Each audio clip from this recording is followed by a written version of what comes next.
You're tuned in to Community Conversations with the Trio, a weekly show that explores key topics in health, education, politics, and business.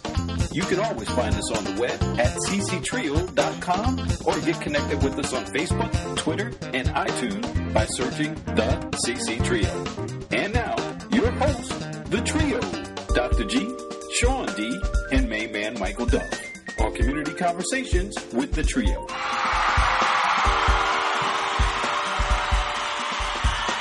So guys, we are just excited to have a very special guest today, Dr. Tamara Baker from the University of South Florida. Go Bulls. Okay.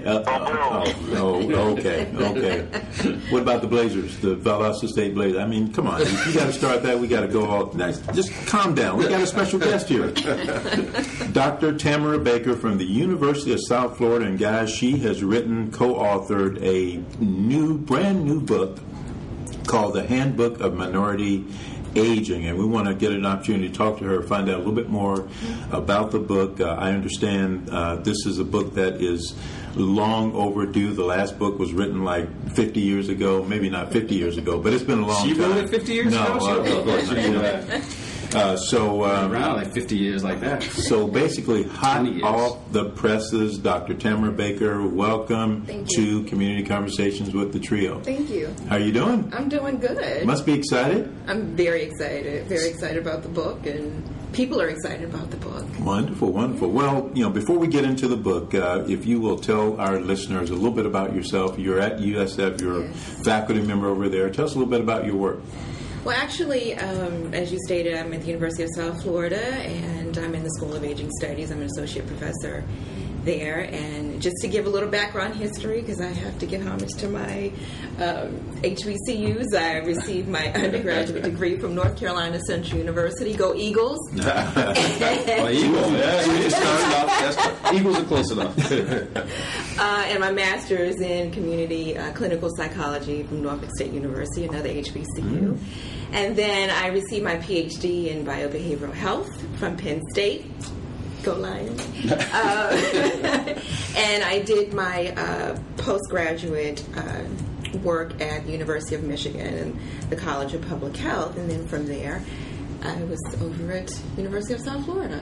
So you've been around a little bit. Doctor, what did you do? Who are you running from?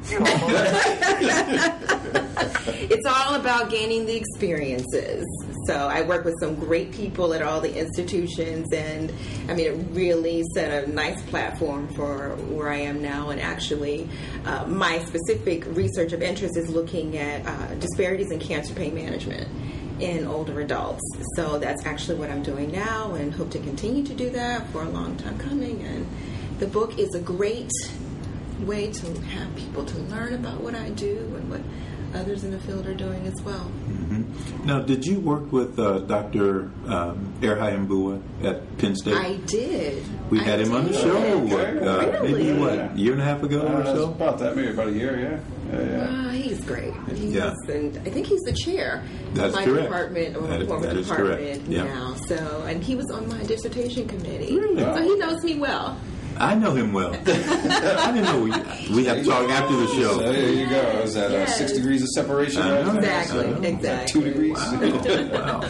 So what was so why this book? Why write this and put this out there for folks? Well, I'm an editor of the book, and I also have a co-editor who was my former advisor when I was at Penn State. And actually, we got together because we heard from our colleagues that this was much needed. And my thing is, don't talk about it, do it. Mm-hmm. So we ended up coming together and collaborating and pulling together some really great scholars who focus on minority aging issues. And we talk about everything from long-term care to older adults with serious mental illnesses, social support, Christianity, everything that you could possibly think of, and focusing on older adults from diverse race groups is basically highlighted in the book.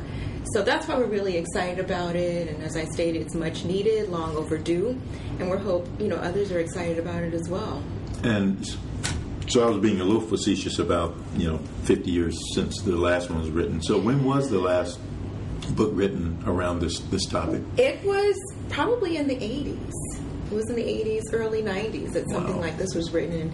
And the thing about this book is, like, it's a one-stop shop, and it focuses on Blacks, Hispanics, Latinos, Asians, and also Native Americans. So the books that have been done in the past have focused specifically like on one race group.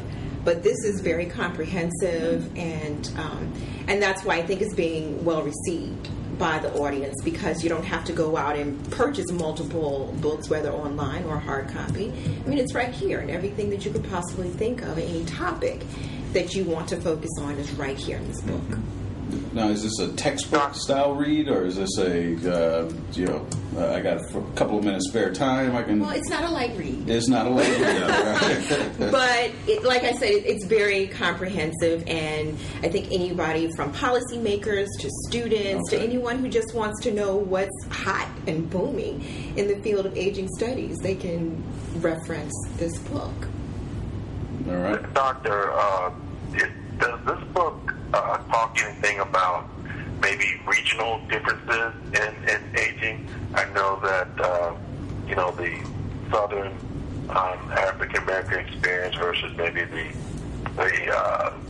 West Coast Hispanic experience, or anything like that. Any nuances with aging and the facts or impact of aging and the aging experience regionally in our country? Well, I know we don't specifically have a chapter that focuses on geographics and the aging population, but there are, some of the authors do highlight that within their individual chapters. So, for example, we have a chapter on nutrition in there, and then they talk about some of the regional differences among Blacks.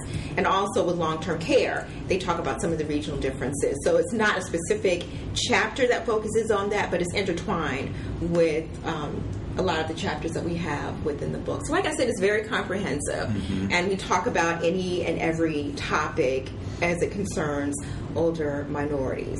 And I mean, I think it's an important book, not only because I edited it, but because also, like I said, we're covering an array of topics, and it's just much needed. It's just something that has been long overdue, and it gives everyone an opportunity to know what is actually going on with our older minority adults. And considering that minorities are the largest growing segment of the population, right. And particularly with older adults and even adults over 100 years of age, Hispanics, Latinos, they are the fastest growing minority aging group, behind Blacks. And I think what's important is that to some extent we're not ready for this populace of older minorities. So the system is not ready, or the system of care? The system is not ready. I think that we're starting, but we have a long way to go. I wasn't ready for that. Say that again, what? I said, I'm not sure I've been ready working with Dr. G. I wasn't ready for that. Man, don't know KRS-One and LL and all that. It's hard having a conversation with him. Well, he's a different type of aging adult. He's a different aging. I am the aging well adult. Oh, okay. I like that. Aging well. Yeah, I like that. So, but seriously, did you find, or are you finding, being in this part of the country, especially Florida, known for its aging population, has it been better for your research and what you're doing, being in a state, and especially a part of the state where we have special considerations related to the aging segment of the United States? I mean, I think there's definitely an advantage of being in Florida, considering that you have, what do they call them, snowbirds? Snowbirds. Coming to this area. God's waiting room.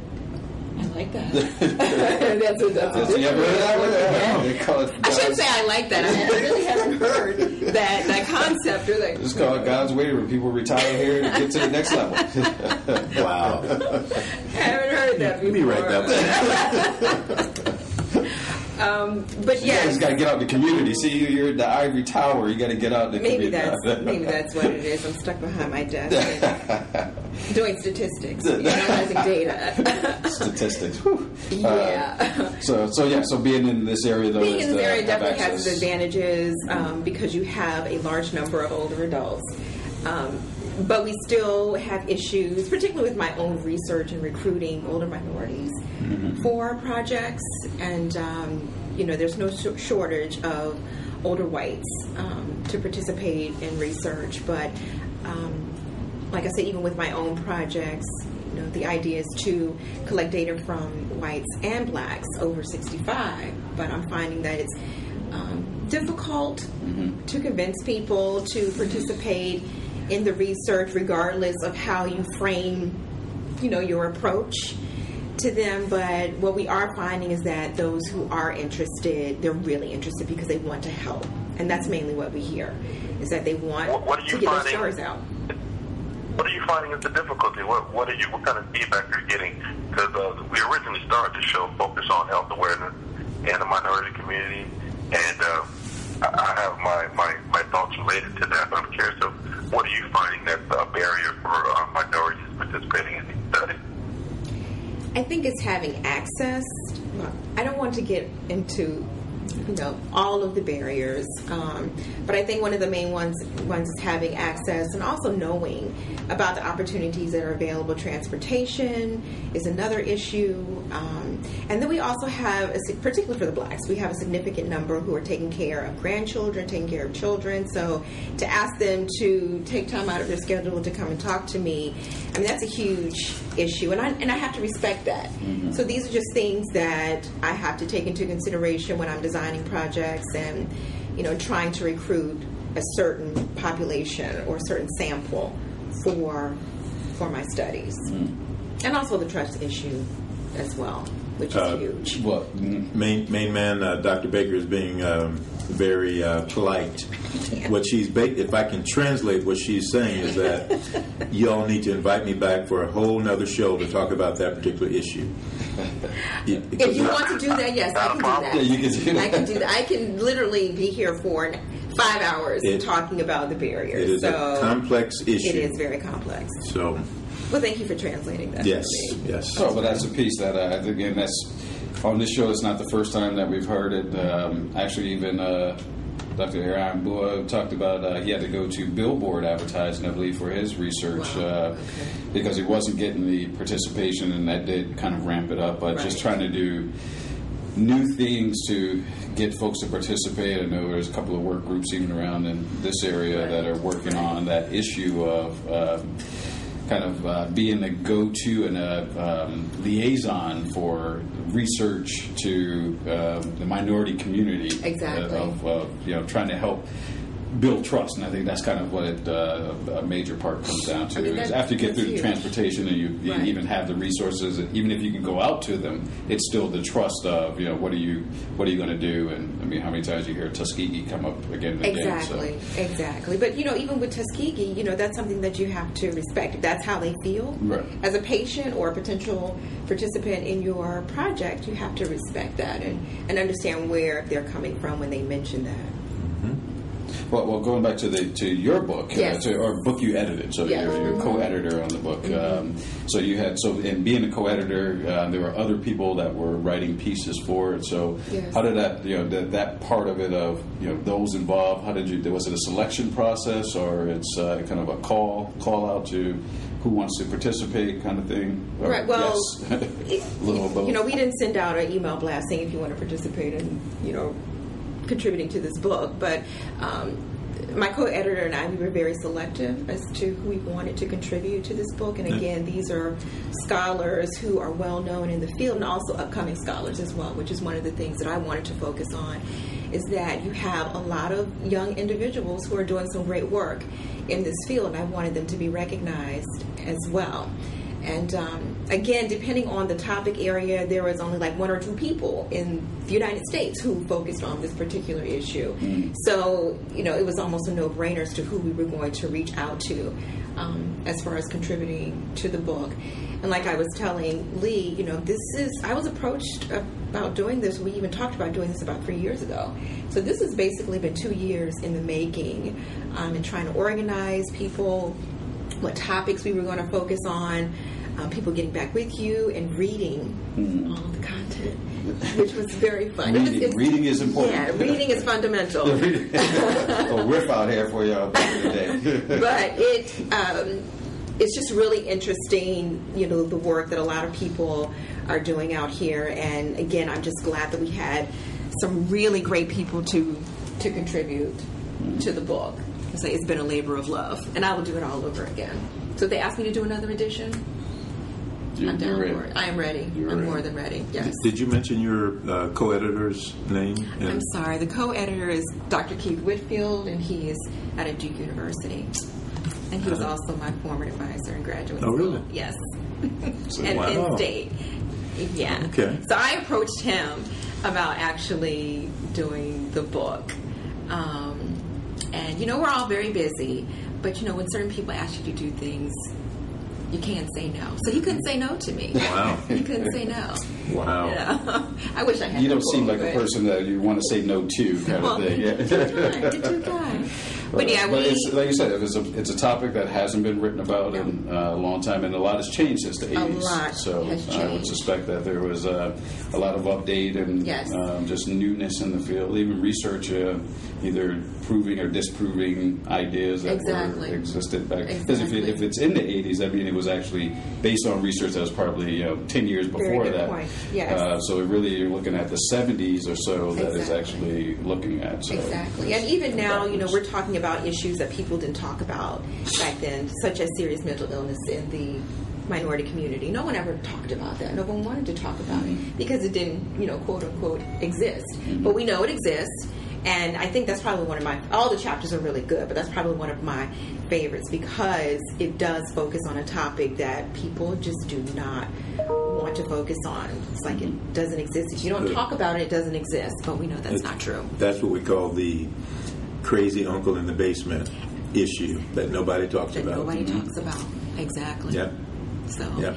Go get the book.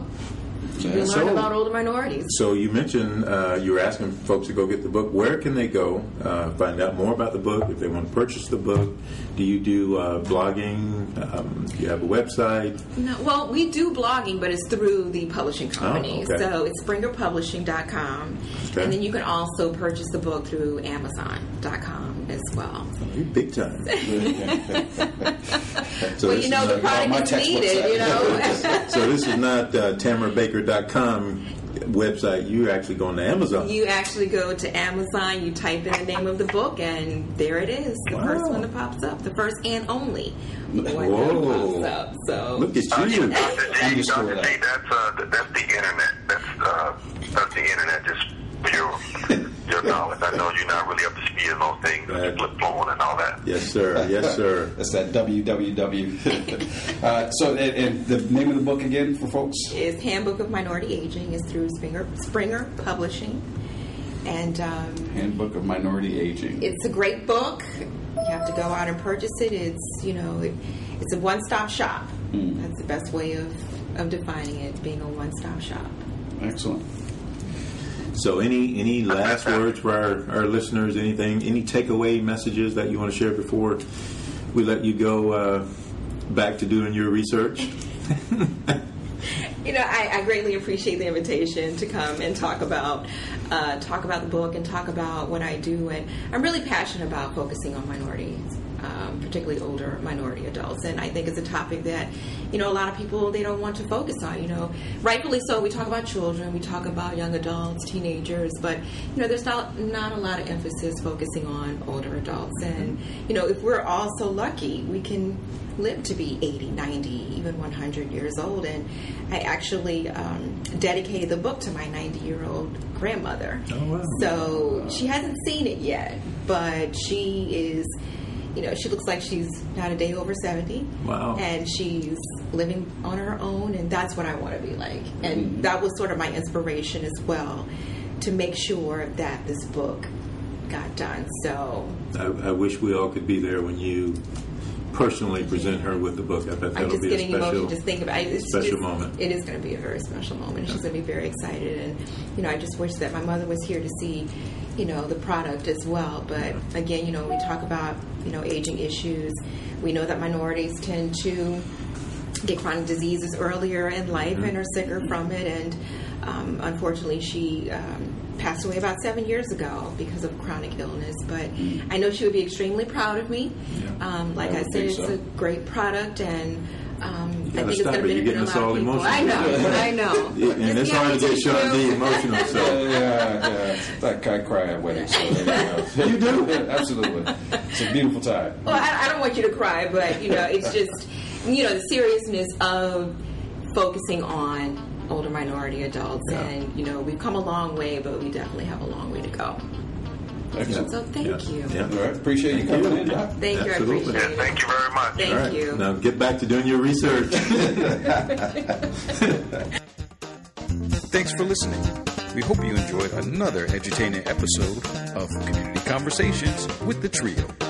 To keep the conversation going, stay connected with us by visiting cctrio.com and following us on Facebook, Twitter, and iTunes by searching The CC Trio. Community Conversations with the Trio. Dr. G, Sean D, and Main Man Michael Dove.